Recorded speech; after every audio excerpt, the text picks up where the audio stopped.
At this hour, members of the hip-hop community are mourning the shocking death of well-known Port Arthur rapper Pimp C.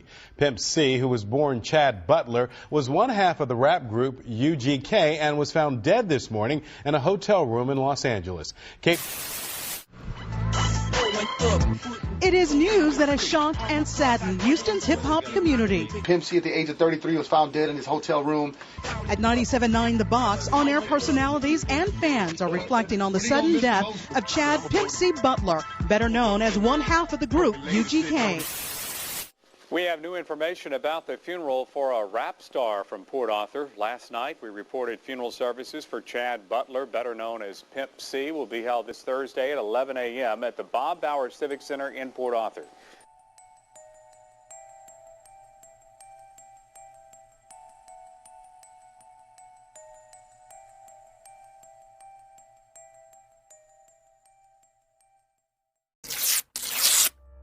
December 1st, 2007.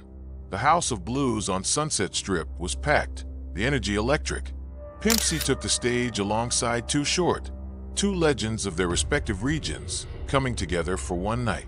The Underground Kings had just reached the pinnacle of their career. Their self-titled double album had debuted at #1 on the Billboard 200 3 months earlier. After years of grinding, after the prison sentence that threatened to end it all, Chad Butler was finally getting his flowers. He performed with the confidence of someone who had survived everything the streets and the system could throw at him. The crowd fed off his energy, chanting along to every word. For Pimp C, this was vindication.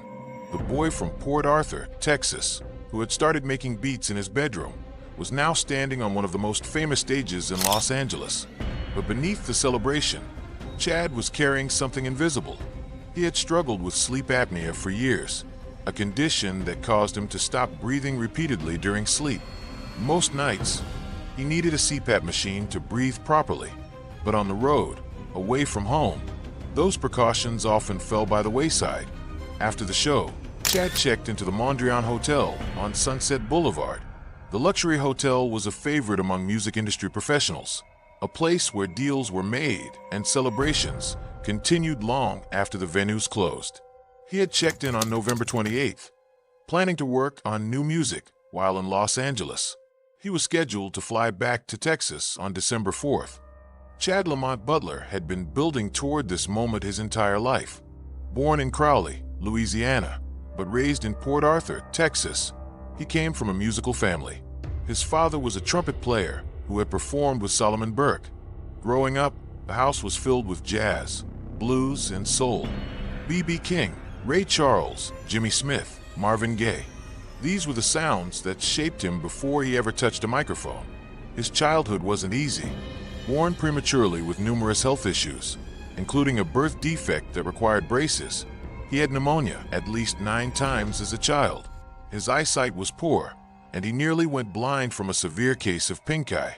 But music became his refuge, his escape, his purpose.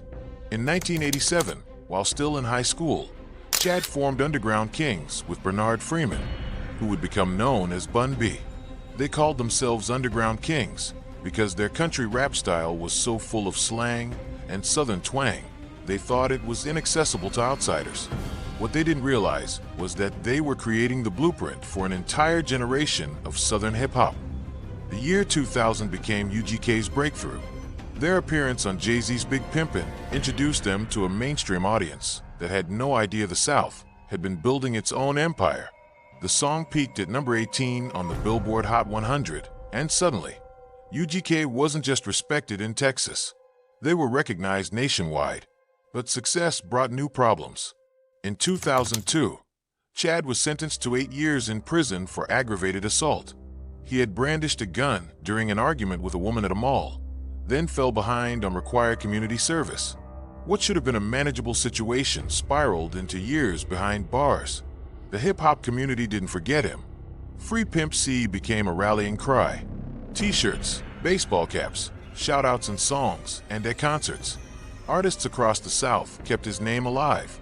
Bun B carried the UGK flag, making guest appearances and ensuring every verse included a mention of his incarcerated partner. Chad spent the later portion of his sentence at the Terrell Unit, in Brazoria County, Texas, before being transferred to the Huntsville unit a week before his release. On December 30th, 2005, he walked out a free man, placed on parole until December 2009. The first thing he did was get back to music. In 2006, he released his second solo album, Pimpalation, which was certified gold. But the real prize came in August 2007, when UGK released Underground Kings. The double album featured everyone who mattered: Outkast, Talib Kweli, Too Short, Rick Ross, 3 6 Mafia, Big Daddy Kane, Cool G Rap. It was a celebration, a statement, a coronation. The album's second single, International Players' anthem, I Choose You, featuring Outkast, became an instant classic. Using a sample from Willie Hutch's work on the 1973 blaxploitation film The Mac, the track brought together two of the South's most influential groups. Pimp C's verse was pure swagger, rapping about pulling Bentleys off a lot, smashing up the gray one, buying a red one, turning heads every time they hit the parking lot. But Chad was more than just braggadocio and flash. In interviews during 2007, he became increasingly vocal about issues in hip-hop. He called out fake thugs, spoke about down-low homosexuality in the industry, criticized artists who glorified street life without living it. His interview with Ozone magazine that year was controversial, naming names and challenging the authenticity of some of the South's biggest stars.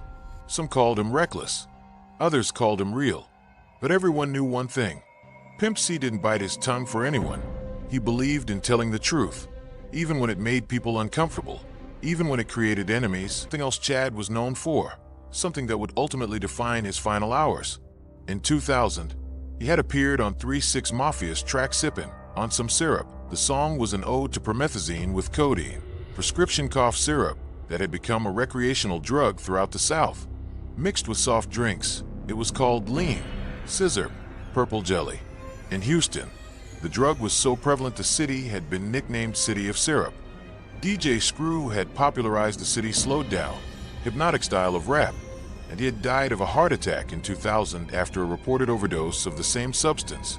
But Chad didn't see it as a warning. It was part of the culture, part of the lifestyle he rapped about. He referenced it constantly in his music, celebrating the feeling it gave him, the way it slowed everything down, made everything smooth. December 3rd, 2007, Chad's last full day in Los Angeles. He had meetings scheduled, studio sessions planned. He was working on new material, building on the momentum of Underground Kings. The future looked bright. At 33 years old, with a wife and 3 children back in Texas, he was finally seeing the results of years of struggle and sacrifice. That night, he returned to his room on the 6th floor of the Mondrian Hotel. Room staff would later report seeing nothing unusual. There were no signs of distress, no indication that anything was wrong. Chad got into bed, probably took some cough syrup to help him sleep, and closed his eyes. December 4th, 2007. Morning arrived. Chad had a flight scheduled back to Texas, but when he didn't check out as expected, his family began to worry. Back in Texas, Chinera Butler, Chad's wife, tried calling him repeatedly. No answer. She called the Mondrian Hotel around 9 a.m. Pacific time, requesting that someone check on her husband. Security personnel made their way to the 6th floor. When they entered Chad's room, they found him lying on top of the bed, fully dressed, unresponsive. He appeared to have died peacefully in his sleep. There were no signs of a fall or injury. No drug paraphernalia was visible. At 9:20 a.m., the hotel placed a 911 call. Los Angeles County Fire Department paramedics arrived within minutes. They found Chad Butler dead. He was pronounced deceased at the scene. Homicide detectives were immediately called to investigate. Standard procedure for any unexplained death. When you heard that, what went through your mind? Well, it was sad, but it's a definitely real thing. You know, living in Houston, Texas, being a person that affiliates with the common man on the street, we all know that in Houston, Texas, we have a problem now with the cough syrup epidemic. And while it wasn't solely the cause of his death, we have to be very real about the consequences to some of these things. Pimp C did have a prescription for it, but you have to be very careful when you get prescriptions for certain things, because sometimes you can tend to go a little too far with some of these things. They have very strong addictive qualities, pills and syrups and whatnot. So to anyone out there, you know, that thinking about sipping syrup or currently abusing syrup, it may want to take a very good look at yourself, a long look at yourself in that cup. Captain Ed Winter of the Los Angeles County Coroner's Office addressed the media that afternoon. At this time, there's no signs of foul play, Winter said. It appears to be possibly natural, but pending autopsy and toxicology, we can't say the cause. The room showed no evidence of struggle. No one else had been present when Chad died. Rick Martin, Chad's manager and best friend, was called to identify the body. He released a statement later that day. "He was my best friend, and I will always love him." The news spread through hip-hop like wildfire. From Houston to Atlanta, from New York to Los Angeles, artists and fans struggled to comprehend the loss. UGK had just reached the top. How could it end like this? Chad Butler wasn't the first casualty of promethazine with codeine, and he wouldn't be the last. DJ Screw, who had revolutionized Houston's sound, died in 2000 from a heart attack after a reported overdose. Big Mo, who rapped obsessively about the drug, died in October 2007 of a heart attack just 2 months before Chad. The glamorization of lean had been a staple in Southern rap for years, but after Chad's death, some in the community began questioning its influence. Years after Chad's death, Bun B reflected on what they had built together and what had been taken away. "The music doesn't really matter to me," he said. "I'd give it all back if I could have my friend back. We just want to make sure that he's honored the right way." Very few people cared about things the way that Pimp cared about music. Chad Butler's last hours began with celebration and ended in silence. He performed at the House of Blues on December 1st, 2007, riding the wave of UGK's greatest success. 3 days later, he was gone.